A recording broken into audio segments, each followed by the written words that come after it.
Assalamualaikum warahmatullahi wabarakatuh.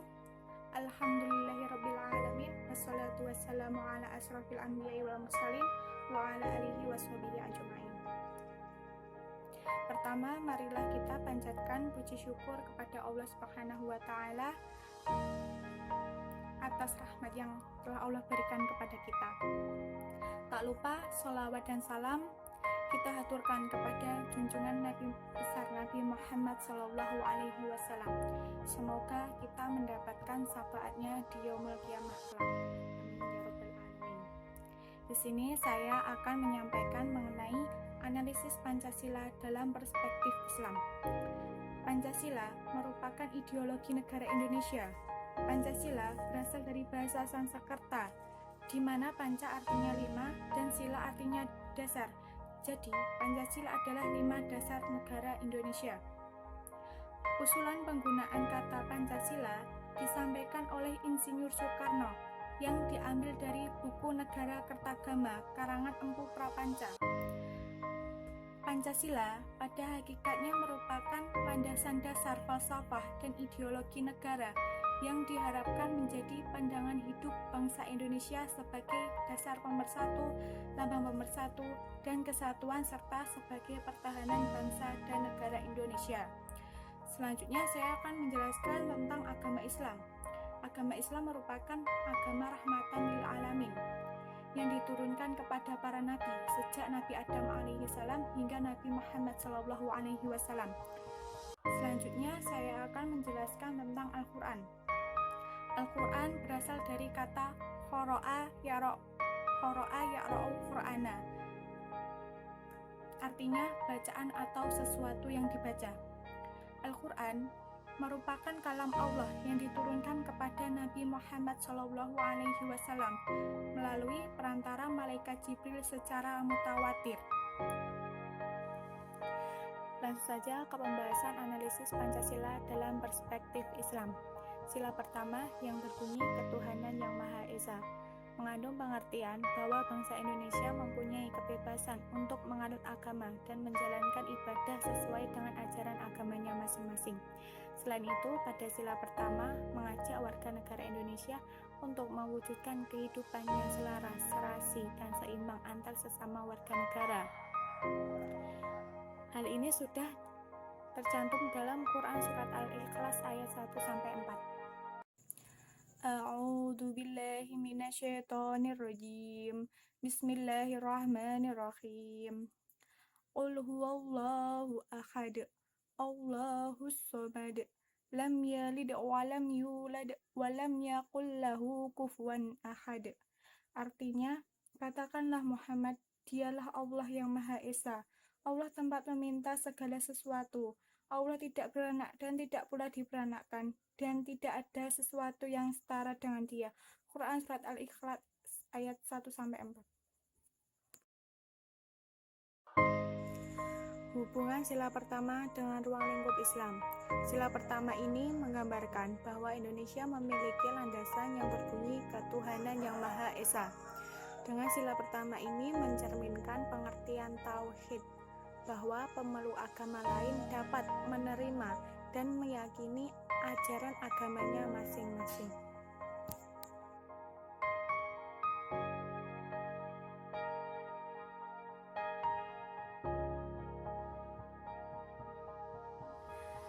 Selanjutnya sila kedua yang berbunyi kemanusiaan yang adil dan beradab.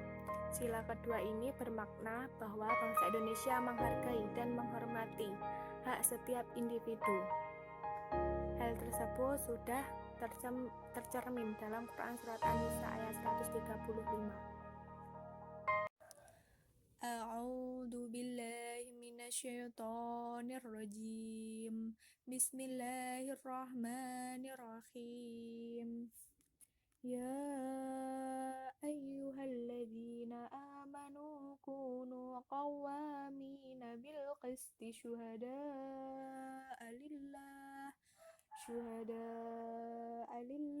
walau ala anfusikum awil walidaini wal aqrabin iyakun ghaniyan aw faqiran فالله أولى بهما فلا تتبعوا الهوى أن تعدلوا وإن تلووا أو تعرضوا فإن الله كان بما تعملون خبيرا.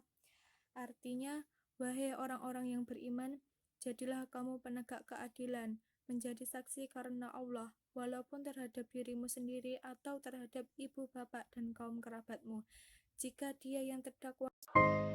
Hubungan sila kedua dengan ruang lingkup Islam, yakni konsep terbuka atas solidaritas dan ketergantungan sosial.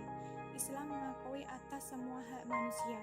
Selanjutnya yaitu sila ketiga yang berbunyi Persatuan Indonesia. Dalam persatuan, kita harus menemukan sifat persamaan, bukan hanya perbedaan saja yang akan menyebabkan perselisihan dan pertentangan antar manusia. Persatuan yang perlu digarisbawahi yaitu persatuan yang sama haknya dengan pluralitas. Dalam konteks ini, pluralitas berdasarkan apa yang dituntut oleh kemaslahatan rakyat agar tercapai kesatuan dalam tujuan dan sasaran. Hal ini A'udzubillahi minasyaitonirrajim. Bismillahirrahmanirrahim. Ya ayyuhan nasu inna khalaqnakum min dzakarin wa unsa waja'alnakum syu'uban wa qabaila lita'arafu. Inna a'ramakum indallahi atqakum. Innallaha alimun khabir. Artinya, wahai manusia, sungguh kami telah menciptakan kamu dari seorang laki-laki dan seorang perempuan. Kemudian kami jadikan kamu berbangsa-bangsa dan bersuku-suku agar kamu saling mengenal. Sungguh yang paling mulia di antara kamu di sisi Allah ialah orang yang paling bertakwa. Sungguh Allah Maha mengetahui, Maha teliti. Quran Surat Al-Hujurat ayat 13. Selanjutnya saya akan menjelaskan dari sila keempat yang berbunyi kerakyatan yang dipimpin oleh hikmat kebijaksanaan dalam permusyawaratan perwakilan. Makna sila keempat ini merupakan salah satu perwujudan dalam dasar politik negara yang terbentuk demi terciptanya kedaulatan rakyat yang sudah dijelaskan dalam Al-Quran Surat Asy-Syura ayat 38. A'udzu billahi minasyaitonir rajim. Bismillahirrahmanirrahim.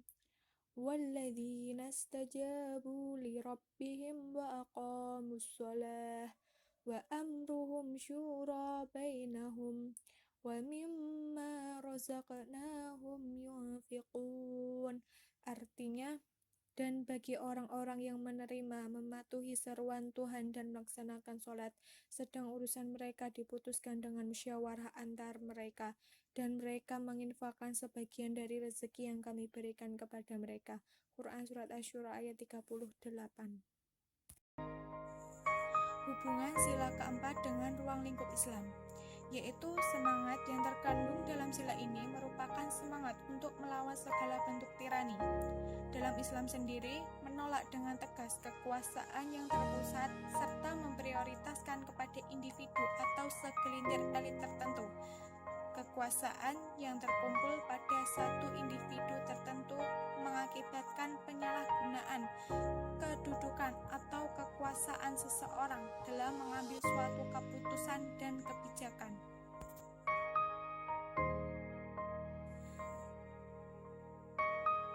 Selanjutnya saya akan menjelaskan dari sila kelima yang berbunyi keadilan sosial bagi seluruh rakyat Indonesia. Pada sila kelima ini merupakan harapan dari sila-sila sebelumnya. Artinya, setiap rakyat Indonesia itu berhak untuk mendapatkan perlakuan yang adil berdasarkan semangat persatuan dalam suatu keberagaman yang ada di Indonesia ini. Hal ini sudah dijelaskan dalam Al-Quran surat Al-Maidah ayat 8. A'udzu billahi minasyaitonir rajim. Bismillahirrahmanirrahim. Ya ayyuhalladzina amanu kunu qawwamina lillahi syuhada'a bil qist. ولا يجرمنكم شنآن قوم على ألا تعدلوا اعدلوا هو أقرب للتقوى واتقوا الله إن الله خبير بما تعملون. Artinya, wahai orang-orang yang beriman, jadilah kamu sebagai penegak keadilan karena Allah, ketika menjadi saksi dengan adil, dan janganlah kebencianmu terhadap suatu kaum mendorong kamu untuk berlaku tidak adil. Berlaku adillah, karena adil itu lebih dekat kepada takwa, dan bertakwalah kepada Allah. Sungguh, Allah Maha teliti dengan apa yang kamu kerjakan. Quran Surat Al-Maidah ayat 8. Hubungan sila kelima dengan ruang lingkup Islam. Keadilan sosial dilihat dari bidang ekonomi, dijelaskan pada ajaran Islam, di mana Allah Subhanahu wa Ta'ala sebagai Maha Pencipta menciptakan segala macam benda untuk kesejahteraan umat manusia. Harta diyakini sebagai karunia Tuhan, dan setiap orang memiliki hak untuk